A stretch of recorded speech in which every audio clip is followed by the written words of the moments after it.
to my subscribers, new subscribers, YouTube viewers, and Twitter followers. What time is it? It's time to make a RV video about different types of RVs out there, what's out there you want to get for your needs of luxury, or if you're feeling like you want to go full time, you've been living in a house, kids are grown, and wife's complaining, going, I'm so bored, nothing to do. So you feel like you might want to sell your house and go full-time RVing and see America, drive around and see what it's all about. And my channel is based on, I'm a full-time RVer. I do enjoy it. There's a lot of pros and cons, but if you have the right vehicle for what you're doing, it's perfect. And I'm not saying it's full-time RVing's for everybody. I would probably say having one of these rigs would be awesome for weekend getaways or vacations, or even if you're able to keep it in your park it in your backyard or something. They make perfect little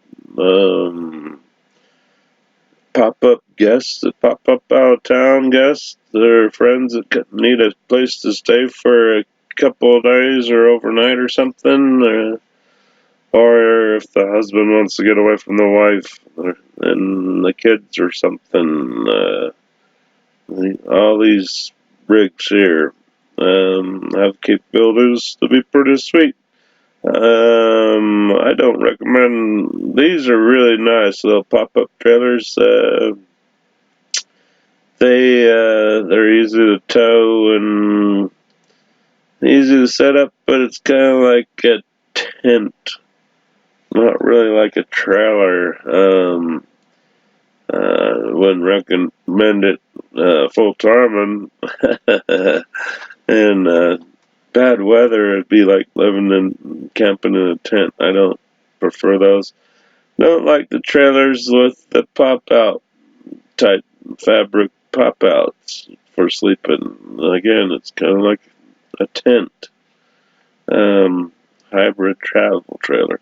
But these are the different types of rigs that are available out there. There's a little bit more. There's little teardrop trailers, which are small again, easy to tow.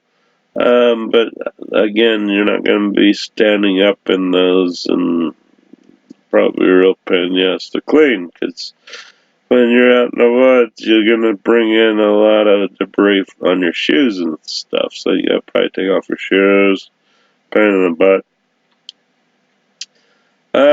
I like travel trailers. Again, you gotta know how to pull your travel trailer out of the back end and hook it up and all that fun stuff, but that's pretty fast learning. With travel trailers, it's your adventure starts when you hit the road. There's a lot of things you need to know while you're towing your trailer. You gotta know the height. How high is that thing? You can go over a bridge or under a bridge and lose your AC units or TV antennas or whatever. A lot of things, a lot of venture on the road. You need to make your turns a little wider. Um, Class A motorhomes are like big buses. Those are nice. The only bad thing with that is most people have a tow car that they're towing behind those. So when they get set up at an RV park or wherever they're at, they can use that car to put around in town. When you're in a big bus, Class A motor home, driving in the cities is a real pain in the ass. And getting around is a real pain in the butt. Most of these Class A motorhomes are real low to the ground. Not made for dirt roads too well, especially if the dirt roads have big ruts. You get stuck on a rut, and then you're really in a mess. Then you have van dwellers, I call them. They like the vans. Vans are pretty sweet, but there's a lot of limitations to vans. Good for if you're a city person and you want to get out of town and you want to live in a van, it's pretty easy to do that. But again, lack of space. A lot of drawbacks too. When you do hit the road and you want to stay at an RV park, most RV parks won't let vans or campers stay at an RV park. I don't understand why, other than I think maybe it's just too easy. Which in my eyes it'd be too easy for a Class A motorhome if you didn't have a car towing it behind, or a Class C. Class C is kind of like a camper but more room. But why I don't think they're allowed in RV parks is it's really easy to be hooked up with the RV park's power and water, and if you forget you're hooked up, it's easy to jump in that front seat and start pulling off, and all of a sudden you got the water hookup and power hookup to your rig, and you screw up the RV park's system. So I think a lot of RV parks say, nope, not letting van people in, not letting campers in. We'll keep motorhomes. Again, it's really easy if you have a motorhome. You run out of food or need some beer or something. You're like, just jump in the front seat, turn on the rig, and pull out, and say, oh shit, I forgot the sewer was hooked up, forgot the water was hooked up, forgot the power was hooked up. What a mess I made. Where travel trailers, you have your tow vehicle that you put around in town in. Makes it nice. You leave your travel trailer at an RV park, it's pretty safe, but you could get a tongue lock that covers the tongue so nobody could pull up and take your travel trailer while you're gone. So that's always a good thing you have to watch out for is travel trailers are easy to rip off. It's easy to back in and hook up and go down the road with it. Usually doesn't happen at an RV park. Leave it out on the side of the road, it could happen. Fifth wheels, very nice, very spacious, and most of the power on fifth wheels are 50 amps, same with motorhomes, 50 amp service. And travel trailers usually are only 30 amp service. Class C's are probably 50 amps too. They're a little bit bigger. Um, they could be either 50 amp or 30 amp. But most travel trailers are 30 amp, meaning only one AC. The 50 amps usually have two ACs on top, and a van might be 30 amp. Campers are probably 30 amp, but most travel trailers are only 30 amp, only one AC. And that's okay, one AC usually can keep you pretty comfortable unless it's over 100 degrees, then you might have to put on a t-shirt and shorts and wait for nighttime to come down. But like I said, there's a lot of drawbacks where you're going and what you want to use your rig for. Like I said, most cities won't let you park a big Class A motorhome on the side of your house from the backyard, or a travel trailer.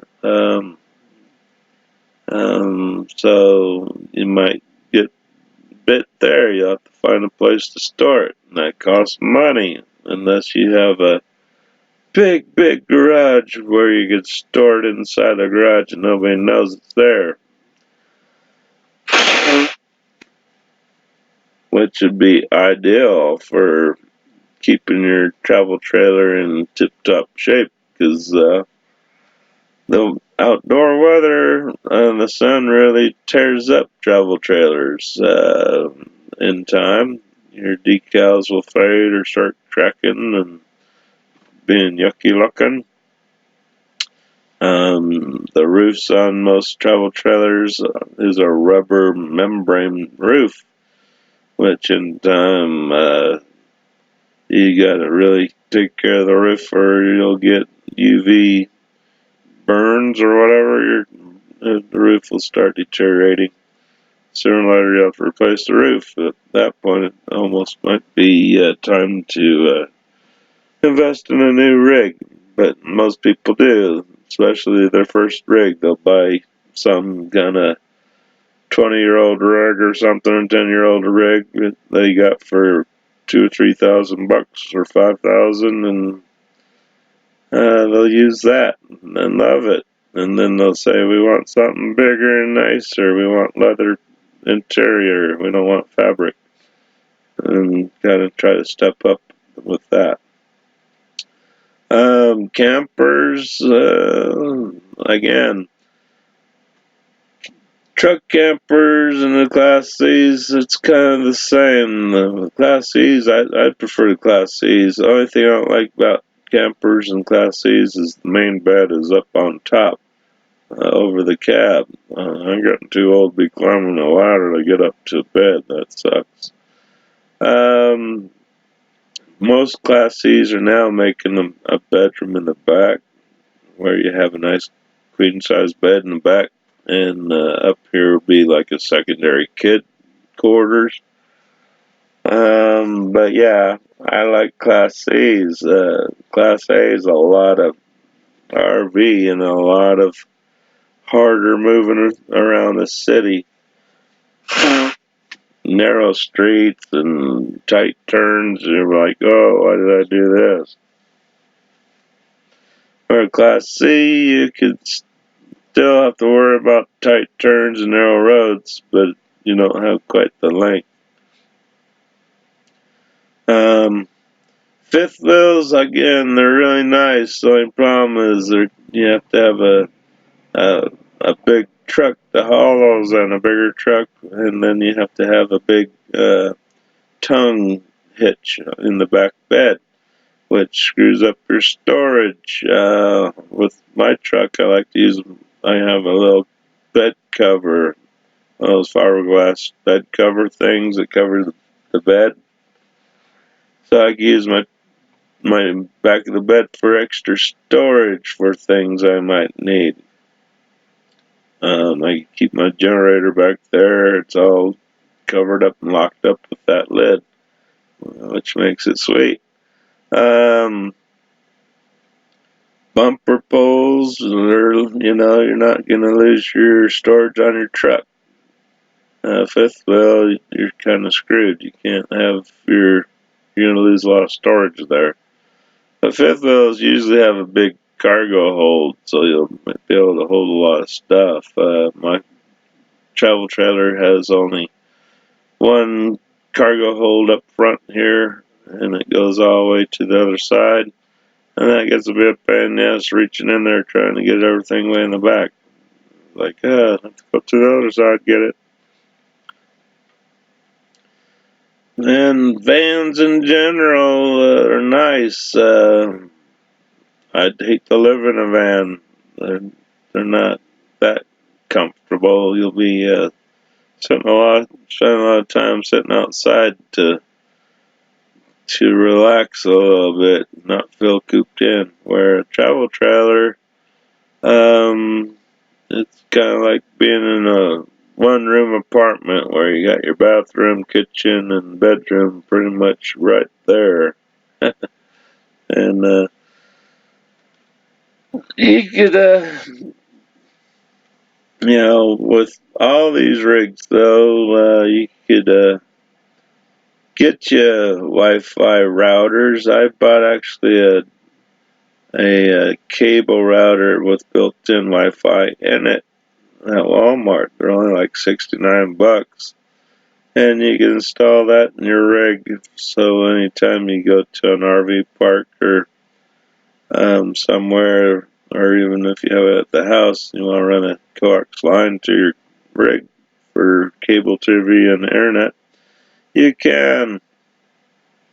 So you can use that modem for your internet or Wi-Fi. So the Wi-Fi makes it nice, but most times if you're staying at an RV park, most RV parks have free Wi-Fi. Not all of them. The RV park on that doesn't have Wi-Fi, free Wi-Fi.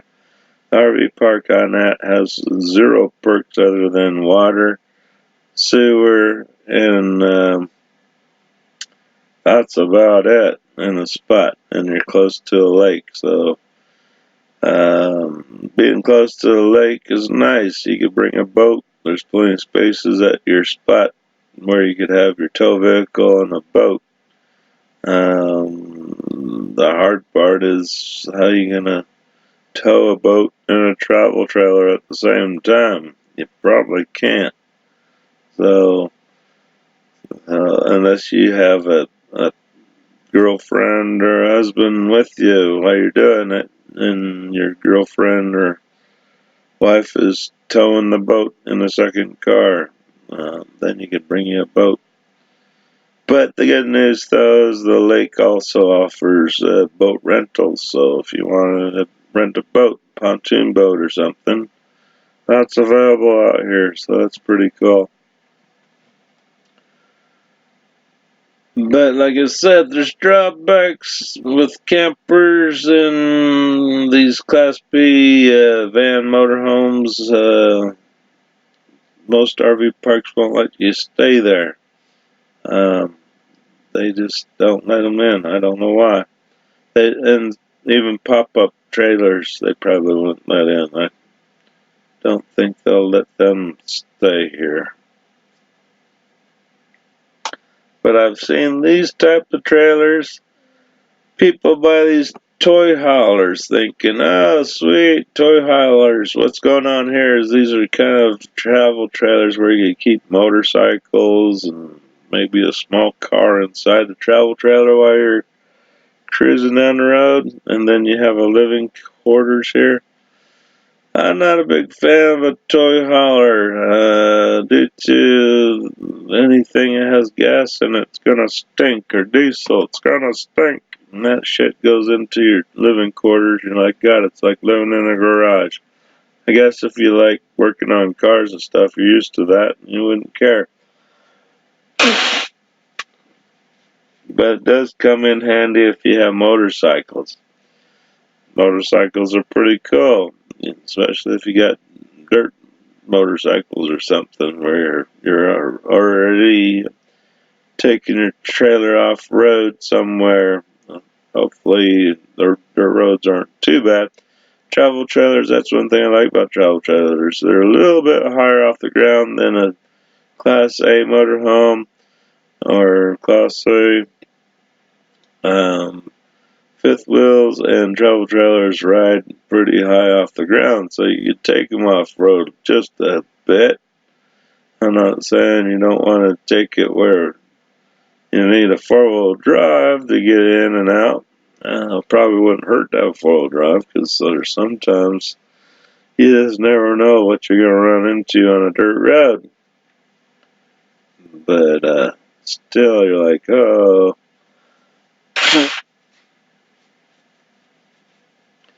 But yeah, that's the options you have other than little teardrops. Like I said, little teardrops aren't in this photo. The teardrops look like little teardrops. They have outside kitchen. The back lid lifts up, and you have a little kitchen out there. And they probably have a little outdoor shower or something you gotta rig up to take a little shower. But again, you're not getting to stand up in it. You're laying down in it all the time, and that would suck. The good thing about my travel trailer, it's 27 foot long, sleep six. The ceilings are pretty high. I think my ceilings have to be at least 10 feet high. Not hitting my head on anything. So that's what I like about my travel trailer. I don't have to worry about banging my head on anything. Um, like I said, campers are sweet. You could be around town in them. You could live in them and kind of go in the cheap. If you have a full-time job and you don't want to spend $600, $1,200 for an apartment, you could, campers have showers and they have a nice little dining area so you could eat, like kitchen. And if you have uh, some kind of 120 outlet, you could have a microwave going, or very worse, buy a little generator and possibly use the generator to cook microwave food for something. But you'd have propane. But you definitely, if your job is has a garage where you have to park your car, your height limits right there. You're like, oh shit, can't fit underneath the garage to park my rig, so maybe you'll have to find a place other than work to park your rig. That's a pain in the butt. Lots of pain in the butt, and you definitely can't haul a travel trailer to work. People going camping after work or something. Nope, going home. But yeah, and same with these big campers there. They get pretty tall because again, this little section here is made so you don't thump your head. And they actually, some of them will pop up even higher to give you a bed up top. But again, it's fabric in between, so when it's cold, you'll be going, oh shit, that's cold. So there's good and bad for everyone. You just have to figure out what you want to use your rig for, like for weekend getaways and good weather. Pop-up trailers are easy to haul and easy to set up and not that bad, but they wouldn't be good in the wintertime. If you got a toy hauler, that's great. If you're into dirt bikes and stuff, you could bring a couple of dirt bikes along and have this for your living quarters and you'll be okay. But again, you'll have gas smell coming in and it's like, wow, that sucks. Like having a garage in your travel trailer there. Again, this travel trailer would be okay for summers. Like I said, these are fabric slide outs for your bed areas, and that would kind of suck. And Class C's are nice. You do have sleeping quarters up there. That'd be for kids at my age. I wouldn't want to sleep up there. And you really couldn't use that for storage because when you start moving, what happens? All your shit wants to hit the floor. So it'd be a hard place to store shit up there. You're going, oh hell, whatever we had up there just came falling down when we pulled out. And for Class A's, these are nice vehicles. They're huge. Cost a lot of money to fill them up, and they eat up a lot of gas. They don't have a lot of good gas mileage. Anytime you're going to haul a travel trailer, your gas mileage is going to go down because you got 5,000 tons of trailer behind you. And you probably should be getting a trailer brake kit for your vehicle to control your trailer's brakes. So you don't wear out your truck brakes trying to stop. Going, oh, I can't stop. Got 5,000 extra pounds pushing on my truck. So that's an extra expense you'll need to do if your truck doesn't have a trailer brake system installed in it already. So, and that's usually about $600. So it's like, oh shit.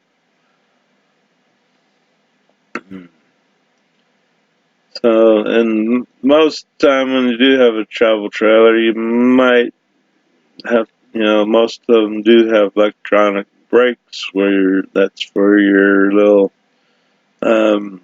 brake kit that you have to install, get it installed somewhere. Usually a U-Haul place will install them, or Camping World can install it for you.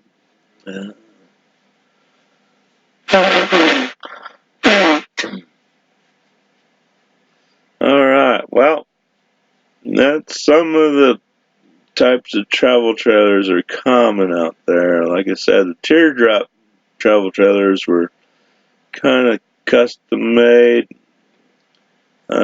Travel trailers, people just made them for easy camp and easy to tow behind a truck, and they could bounce around and kind of get beat up more.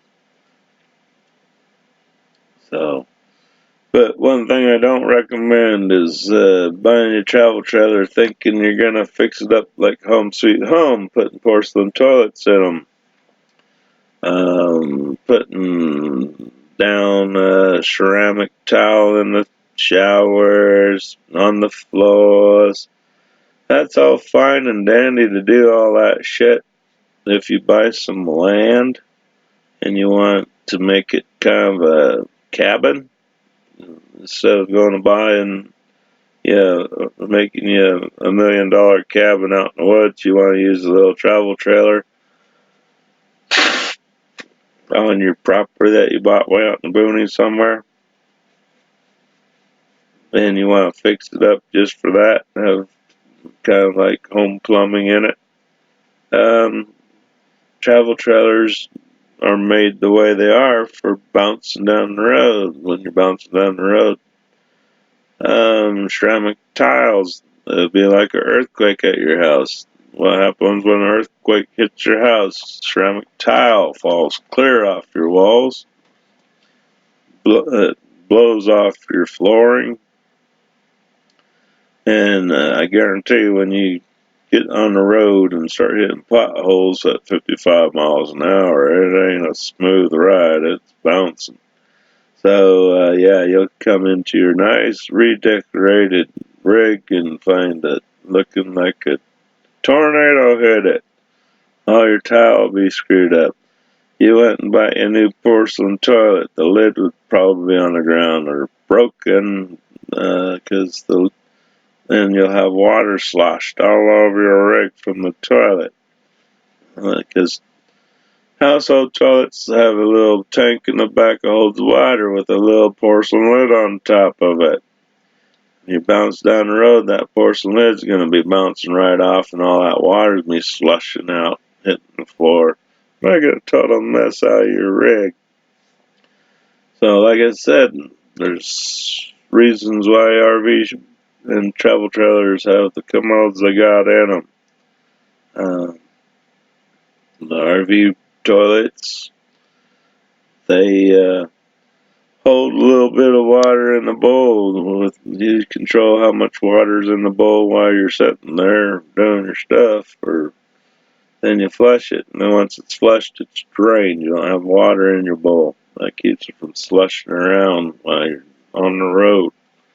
You don't come into a hazardous situation when you pull over and want to go to bed. You're like, whoa, we got crap everywhere here. What happened? So, yep. Alright, people. Like I said, thanks for watching. If you like my channel, hit the little red subscribe button, and you'll see that, and you'll see a bell. Click on the bell, and boom, that'll notify you upload a new video. We'll talk to you later. We'll be outside today and do some RV Park Adventure Channel videos, letting you see what it's like to be at an RV park. Alright, we'll talk to you later. Bye-bye.